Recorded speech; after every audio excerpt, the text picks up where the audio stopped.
मैंने 7 चुनाव लड़ा है। हम कैंडिडेट में रहते हैं, हमारे एजेंट्स रहते हैं, कहां गड़बड़ी होते हैं। अगर गड़बड़ी हुआ, कोई अधिकारी ने गड़बड़ किया तो अदालत जाएंगे, तो अदालत में कभी कभी हुआ है, चुनाव को रद्द भी कराया है, न्याय देता है। इनको अदालत नहीं जाना है, इलेक्शन कमीशन में अपील नहीं करना है, बस प्रेस कॉन्फ्रेंस कॉल करेंगे और किसी ने प्रेजेंटेशन बना दिया उसको दिखाएंगे और फिर भाग जाएंगे। क्या लोकतंत्र ऐसे चलेगा क्या? हम लोग जब अपोजिशन में थे, कितने साल हम लोग अपोजिशन में थे, उस जमाने में जो ये कोर्ट्स का जो व्यवस्था था उस समय कैसे था? सारे जजेस सरकार अपॉइंट करते थे। आजकल तो कॉलेजियम सिस्टम से जजेस अपॉइंट करते हैं। कांग्रेस के जमाने में कांग्रेस ही सरकार जज अपॉइंट करते थे। इलेक्शन कमीशन सरकारी अपॉइंट करते थे, सीबीआई डायरेक्टर, सारा चीज सरकारी अपॉइंट करते थे।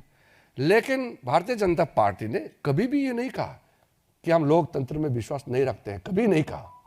हम संघर्ष करते रहे, लगातार संघर्ष करते रहे और हमने जीत प्राप्त किया, लोगों का विश्वास प्राप्त किया है।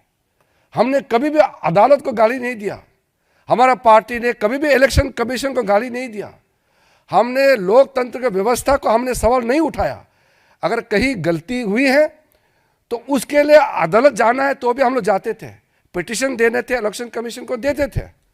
लेकिन हमने अपने देश का लोकतंत्र को हमने कभी गाली नहीं दिया। ये आदमी विदेश में जाकर के हमारा देश का तंत्र को गाली देते हैं, हमारे देश को गाली देते हैं, अदालत को, हमारे लोकतांत्रिक व्यवस्था को, इंस्टीट्यूशन को गाली देते हैं। और जब लोगों का बीच में नहीं जाते हैं, बाहर घूमते रहते हैं, तो चुनाव तो हारेगा ही। फिर भी कभी कभी कुछ स्टेट में कांग्रेस पार्टी भी जीते हैं, तो फिर क्यों सवाल नहीं उठाए उस समय? तेलंगाना में कैसे सरकार में आए कांग्रेस, कर्नाटक में, हिमाचल में, पंजाब में आम आदमी कैसे जीते, तमिलनाडु में, केरल में अपोजिशन पार्टी के लोग लगातार कितने बार जीते हैं? हमने कभी सवाल किया है?